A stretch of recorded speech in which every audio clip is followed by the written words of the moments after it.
In this video, I'm going to share with you how we took a men's accessory brand and we added another 300,000 USD in sales every single month just because we expanded their Shopify brand to Amazon. Hey guys, it's Phil here. Before I begin, I wanted to quickly introduce myself if you don't know who I am. My name is Phil. I'm actually the head of growth and the co founder of Black Compass Digital. We're an Amazon agency where we specialize in helping D2C e commerce brands like yours expand to Amazon. We cut through all the noise, all the headaches and landmines. We help you launch, scale it, turning it into a multi 8 figure channel for you, like we've done so for over 180 brands that we've worked with. All right, let's dive into it. So, what's the background with this brand story? How do we even add an extra $300,000 a month to this brand? Well, first off, they came to us because they realized that there was actually a lot of competitors that are already on Amazon bidding against their keywords. They also noticed that there's a lot of copycats. This is very common when brands don't expand to Amazon. And the reason why is because you may not know this, but about 25 to 35% of your Shopify store, the traffic actually bleeds over to Amazon. This is in the form of abandoned carts, abandoned checkouts. So they really needed to get on Amazon just so they can maintain the presence, kick off all the competitors and all the copycats and knockoffs while actually getting that retargeting traffic back. That's a really big reason as to why brands make the move to Amazon. Is to capture that retargeting traffic. So, what do we do for them? So, first off, we obviously walk through the entire process of getting them set up on Amazon. They have quite a huge collection. It is a men's accessory collection in terms of bags and wallets. But the thing is that we usually advise to start off with your best sellers. We don't want you to go past it because what happens is Amazon has a limited inventory. So, you can't just launch your entire massive collection. I usually say start with your best sellers first, and over time, as you build history with Amazon, they will give you more inventory slots to add more SKUs and more units to Amazon. Now, the next part is really figuring out what makes them unique and how can they actually cut through the noise and become competitive on Amazon. As you know, Amazon is super aggressive here in terms of competitiveness. You are shoulder to shoulder, literally beside your competitors. So what are ways that we can actually show that these guys are a lot better? Well, the first thing is that we always try to go for more of a premium angle. I know Amazon has this kind of stigma that's a cheap marketplace, but that's not true. There's actually a lot of people on there that want to find more premium products rather than cheap products, just because everything tends to be kind of littered, cheap products, products from China. So when everyone's kind of going this way, you want to go the opposite way. You want to price yourself maybe 20, 30% higher than what all the other competitors have. And you want to structure it as a more premium product. When you have it as a premium product, you have more margins, you can easily differentiate yourself. And as a result, you can actually get more aggressive in Amazon advertising and bully your smaller competitors out of the picture. So the first thing we did, we always ask this when we work with clients is, what is the unique thing about your product? In 5 seconds, what makes you stand out compared to your competitors? And luckily, they actually had the answer to this. Their product is not only very premium, very different in design, but they actually work through a modular system where you can actually attach accessories, remove accessories as you see fit. So it's kind of like more like a custom solution for you. I found that very unique just because on Amazon you don't really see much of this. So that's kind of what we worked with. And a very easy way of how we differentiated amongst all the competitors is that a few things. One, we added PR and social proof. So like as seen in GQ, as seen in Men's Health.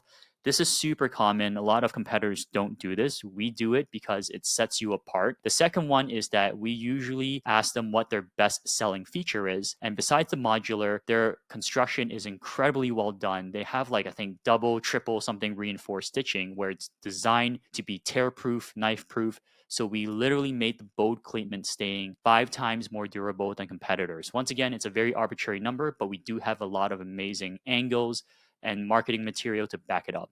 And finally, what we did was we got the founders, 2 guys from the US. They basically showcased off, themselves, right? Like, hey, my name is John. I'm actually one of the co-founders. The brand story explained why they made the brand, the product.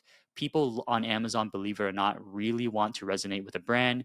There's a lot of these phantom brands that just appear on Amazon and no one knows who's behind it. So it's really good to add a founder or a brand ambassador in case the founder is not comfortable being in front of a camera. All right, so now that we have the angles, we created the listings, we basically got their listing copy done, We got the backend SEO keyword. Everything is in place. What's next? Step 2 is the launch phase. So what we found out is that because they are a Shopify brand, we did notice that they have a tremendous amount of email and SMS. Right now in the Amazon landscape, you really want to send as much outside traffic to your Amazon listing. Amazon will rank you very fast, very high, quickly. It works exactly like SEO if you know that. So it's all just through keywords. You can think about it. It's exactly like that for Amazon. So if you know how Google SEO works, you basically figured out how the entire Amazon system works. So how we did it was that we wanted to leverage email and SMS. I believe they had about 160,000 emails at the time and close to, I think, 54,000 SMS. So what we've done, because we didn't want to cannibalize their list, is that we actually divided into segments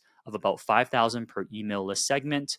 And we wanted to do it with people who haven't purchased in the last 30 days. So we were basically kind of re-hitting them with the whole retargeting angle. Hey, we're on Amazon, FYI, why don't you buy us there? 2-day shipping, easy returns, and here's also a discount as well. So that's an amazing way. They also have a lot of ambassadors and creators on TikTok, on IG that are already making content for them. So we also rounded up some of their best creators and actually got them to make content and push it towards Amazon. In my opinion, this is generally enough.